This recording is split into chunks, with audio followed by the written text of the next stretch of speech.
சினிமாவில் வந்து ஒரு 5 தரமான ஸ்போர்ட்ஸ் பேஸ்டு மூவிஸ் பார்க்கலாமா? இந்த லிஸ்ட்ல முதல்ல பார்க்க போற படம் எதுனா சார்பட்டா பரம்பரை.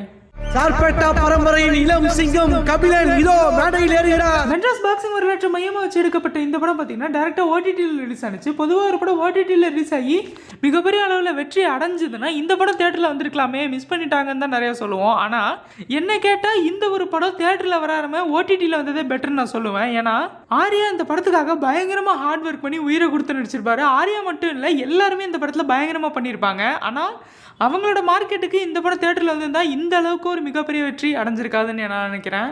இந்த படத்துக்கு பேக் போன அமைஞ்சது என்ன கேட்டால் இந்த படத்தோட ஸ்க்ரீன் பிளே தான். ஒவ்வொரு சீனையுமே பாரஞ்சு செதுக்கி வச்சிருப்பாப்புல.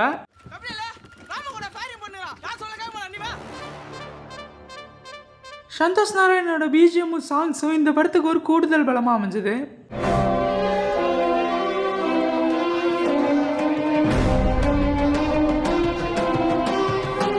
ஓவராலா ஒரு பக்கா ஸ்போர்ட்ஸ் என்டர்டெய்னிங் மூவி தான் இந்த ஒரு சார்பட்டா பரம்பரை. நம்மளுக்கு வெள்ளக்காரங்கிட்ட வேலை செஞ்சப்போ அவன் பொழுதுபோக்கும் அவன் ஊர் சண்டையை கத்து கொடுத்தான். சார்பட்டா பரம்பரை படத்துக்கு யாராவது ஃபேன்ஸ் இருந்தீங்கன்னா மறக்காம கமெண்ட்ல சொல்லுங்க. கட்சியா ஒரே ஆட்டம் தோத்துட்டா அடுத்து பார்க்க போற படம் ஜீவா. இந்த படம் பர்சனலா எனக்கு ரொம்ப பிடிச்ச ஒரு படம், அண்டர் ரேட்டட் நான் சொல்லுவேன். ஏன்னா இந்த படம் வந்து வசூல் ரீதியா தோல்வி அடைஞ்ச ஒரு படம். ஆனால் இந்த படத்தை இப்போவும் சரி எப்போ டிவியில் போட்டாலும் நான் உட்காந்து பார்ப்பேன். அந்த மாதிரி யாராவது ஃபேன்ஸ் இந்த ஜீவா படத்துக்கு இருந்தீங்கன்னா கமெண்ட்டில் சொல்லுங்கள். விஷ்ணு விஷாலோட நடிப்பில் வந்து இந்த ஒரு ஜீவா படம் பார்த்தீங்கன்னா கிரிக்கெட்டில் இருக்கிற பாலிடிக்ஸை எடுத்து சொல்கிற படமாக இருக்கும். எல்லா நாட்டிலையும் பிளேயர்ஸ் விளையாடி தான் தோற்று போகிறாங்க. ஆனால் நம்ம நாட்டில் தான் விளையாட வாய்ப்பே கிடைக்காம தோற்று போயிட்டுருக்கோம். பேஷனை நோக்கி ஓடுற எல்லாருமே இந்த படத்தை பார்க்கும்போது அந்த படத்தோட ஹீரோவாகவே நாமளே இமேஜின் பண்ணுற அளவுக்கு இந்த படத்தில் வந்து சீன்ஸ் எல்லாமே இருக்கும். நான் விளையாடி தோற்றுருந்தா கூட கவலைப்பட்டிருக்க மாட்டேன். ஆனால் வாய்ப்பே கிடைக்காம தோற்றது தான் என்னால் தாங்கிக்க முடியல. கிரிக்கெட்னு மட்டும் இல்லாமல் இந்த படத்தில் வந்து அந்த ஒரு லவ் போர்ஷன்ஸுமே அவ்வளோ அழகாக காமிச்சிருப்பாங்க. டிஎம்ஆனோட சாங்ஸ் அதுக்கு பக்கபலமாக அமைஞ்சிருக்கும்.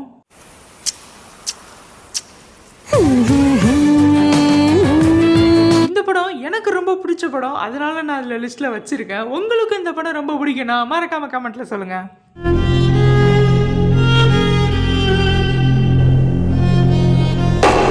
அடுத்து பார்க்க போகிற படம் இறுதி சுற்று. பொம்பளை போருக்கு ஊதாரி நாய் புறம்போக்கு அப்படின்னு தப்பா நினைச்சிருந்தான் சார். சில படம் ரிலீஸ் ஆகி அன்எக்ஸ்பெக்டடாக தேட்டரில் மிகப்பெரிய அளவில் ஹிட் ஆகும்ல, அந்த லிஸ்ட்டில் இந்த ஒரு இறுதி சுற்று படமும் உண்டு. இருக்கிற யாருக்கும் உன்னை கண்டுபிடிக்காது. நீ தோற்றுன்னு வெயிட் பண்ணிட்டு இருக்காங்க. ஏன்னா என்னோட ஸ்டூடெண்ட் ஒரே ஒரு தப்பு உன்னை தூக்கி எறிஞ்சிருவாங்க. மாதவனுக்கு தமிழ் சினிமாவில் ஒரு கம்பேக் படமாகவும் அதே நேரம் உமன்ஸ் பாக்ஸிங்கை பற்றியும் அதில் இருக்கிற பாலிடிக்ஸை பற்றியும் தெளிவாக எடுத்து சொல்கிற படம் மாதிரி அமைஞ்ச படம் தான் இந்த ஒரு இறுதி சுற்று படம். என்னிலிருந்து நீ கோச்சிங் பண்ணக்கூடாது, பாக்ஸிங் பண்ணக்கூடாது, ஃபெடரேஷன் பக்கமே வரக்கூடாது. Come on, take it off. இந்த படம் மிகப்பெரிய அளவில் தேட்டரில் ரிலீஸ் ஆகி வெற்றி அடைகிறதுக்கு காரணம் இந்த படத்தில் வந்த டயலாக்ஸ் தான். ஒரே ஒரு தப்பு உன்னை தூக்கி எறிஞ்சிருவாங்க. உனக்கு என்ன வேணும் மாஸ்டர்? Knock out. அவ்வளோதானே? ஒவ்வொரு டயலாக்கையுமே செதுக்கி வச்சுருப்பாங்க இந்த படத்தில். அதே நேரம் இந்த படத்தோட ஸ்க்ரீன் பிளேவும் அருமையாக இருக்கும். இந்த படத்தில் நடித்த ரித்திகா சிங் பக்காவாக நடிச்சிருப்பாங்க. ஏய், நீ தானே புது கோச்சரு? என்ன பாக்கெட்டில் கை விட்டு சில்லறேன்றியா? போய் கேளியா? ஓ, அதோட இந்த படத்தோட ஹீரோவான மாதவனோட கேரக்டரையுமே சுதா கொங்கரா பக்காவாக செதுக்கி இருப்பாங்க. 1 மணி நேரத்துக்கு முன்னாடி நீ ஃபைட் பண்ணு நான் ரிசைன் பண்ணும்போது நான் கொஞ்சம் கூட வருத்தப்படல. ஏன்னா பாக்ஸிங் தான் எனக்கு எல்லாமே. இப்போ என்ன வருத்தப்பட வச்சாங்க. இறுதி சுற்று ஃபேன்ஸ் யாராவது இருந்தீங்கன்னா மறக்காம கமெண்ட்ல சொல்லுங்க. தங்கச்சிக்கு கொடுக்குற மாதிரி எனக்கு ஏன் ட்ரைனிங் கொடுக்கல மாஸ்டர்? ஏன்னா அவன் உன்னோட நல்ல பாக்ஸர் லேக்ஸ். அவ்வளோதான். அடுத்து பார்க்க போகிறது எம்எஸ் தோனி தி அன்டோல்டு ஸ்டோரி. என்ன பேட்டிங் பண்ண விடுறியா? எனக்கு ஒரு சான்ஸ் கொடுங்களேன் சார். கிரிக்கெட்டோட கோட்டான எம்எஸ் தோனியோட வாழ்க்கை வரலாறு தான் இந்த ஒரு எம்எஸ் தோனி அன்டோல்டு ஸ்டோரிங்கிற ஒரு திரைப்படம். எம்எஸ் தோனியோட ஃபேன்ஸ் தான் மெயினாக இந்த படத்தை போய் பார்த்தாங்க. அப்போ எம்எஸ் தோனி ஃபேனாக அந்த படத்தை போய் பார்த்தவங்கள நானும் ஒருத்தன். எம்எஸ் தோனி ஃபேனாக தான் போய் அந்த ஒரு படத்தை பார்த்தேன். ஆனால் இப்போது சுஷாந்த் சிங்காகவே அந்த ஒரு படத்தை எத்தனை தடவைனாலும் பார்க்கலாங்கிற மாதிரி பக்காவாக நடிச்சிருப்பாரு. இல்லை எம்எஸ் தோனியாவே வாழ்ந்திருப்பாரு சுஷாந்த் சிங் ராஜ்பூட்.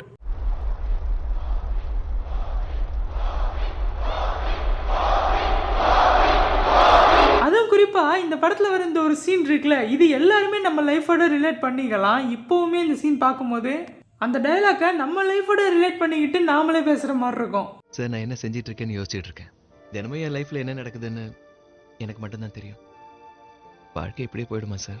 ஓவரால் ஒரு சூப்பரான படம். நீங்கள் எப்பெல்லாம் டவுனாக ஃபீல் பண்ணுறீங்களோ அப்போ கண்டிப்பாக போய் இந்த ஒரு படத்தை பார்க்கலாம். சுஷாந்த் சிங் ராஜ்புட்காகவே இந்த படத்தை நான் எத்தனை தரனாலும் பார்ப்பேன்னு சொல்கிற ஏதாவது ஒரு ஃபேன்ஸ் இருந்தீங்கன்னா கமெண்ட்டில் சொல்லுங்கள். செக்யூரிட்டிங்கிற விஷயத்தில் மாட்டிக்கிட்டேன்னா அப்புறம் என்னால் எதுவுமே செய்ய முடியாதுப்பா.